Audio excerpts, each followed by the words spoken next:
Hello everyone! I just had the most interesting experience the other day. It was my first ever game of Warhammer Fantasy Roleplay. I know, I'm late to the party. That thing was made back in 2009, but besides the point. We were playing Warhammer Fantasy 2nd Edition, and our DM, by the way, who is damn good, told us that we were going to do an all-mage campaign. I was excited. I don't usually get to play mages very often. And so I came up with this character all in my head. Me and my friends were talking about these things that we would do.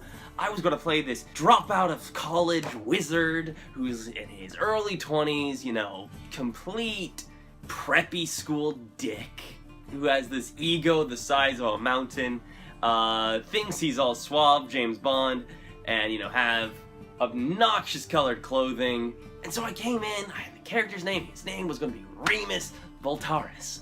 Beautiful name. He was going to be like 5'10", have blonde hair, and, you know, these dark green eyes, and a little bit of scarring there that obviously is fake, but you know what, he doesn't care. And so I throw down my character idea, and the DM looks at me, he laughs, throws aside my paper, and says, no, we're rolling up random characters. That's where the fun began.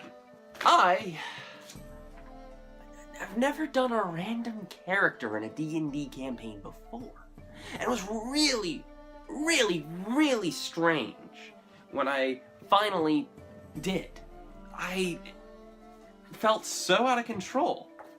The DM looked at me, he told me to roll for my character's stats.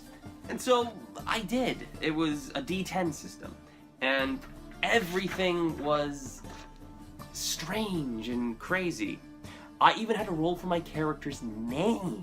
And I instead of Revrick or Varric or anything cool that I wanted, I got a standard name, Edwind Altman.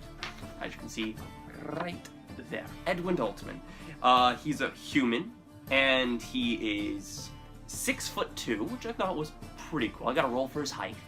And I got a roll for his weight, 140, so damn, he's skinny, because I rolled the lowest possible roll for body mass. And then I finally had to roll for age, 30. My sign was the greased goat, which means denied passions in this world. And it was so strange, rolling for all these things. I got this such bizarre character, Edwind Altman. And I haven't even gotten to my first career yet. Originally, I wanted to play this, you know, just a wizard. But instead I got Edwind Altman, whose first career was being a Kisleviat Kassar.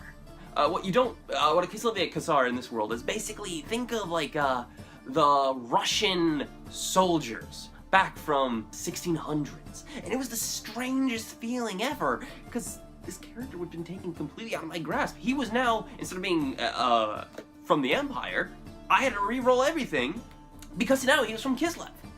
And we kept rolling things, and we got to see where his path would take him. He was a Kislevian Kassar, and then all of a sudden he became a mage's apprentice. And then he's now a journeyman wizard. He's 30 years old. He's got purple eyes and light brown hair, a bit of a beard going.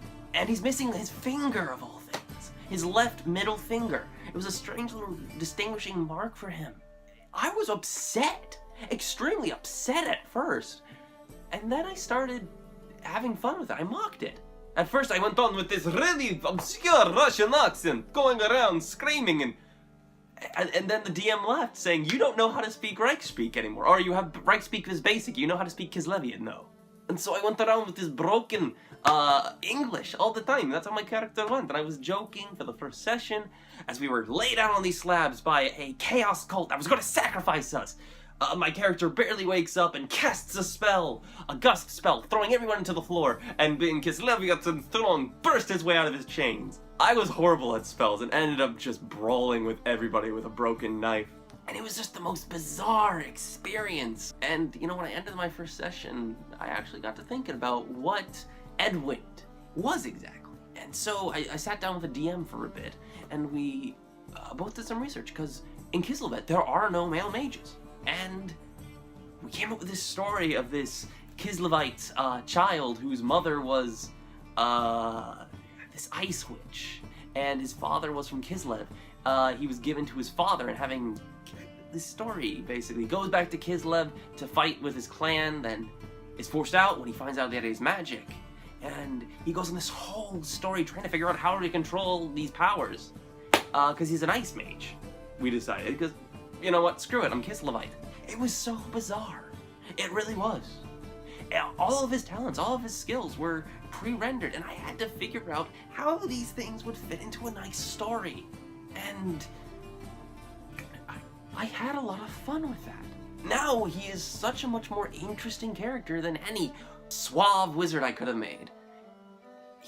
Edwind is this outcast from his home. He's trying to recover what little things he has from his family. He has a half-brother down in the Empire in a small village named Talus, and a sister that's died. He has so much, thanks to just a random character generation system. And it's not just me. For all the other players, they had these interesting backstories, these characters.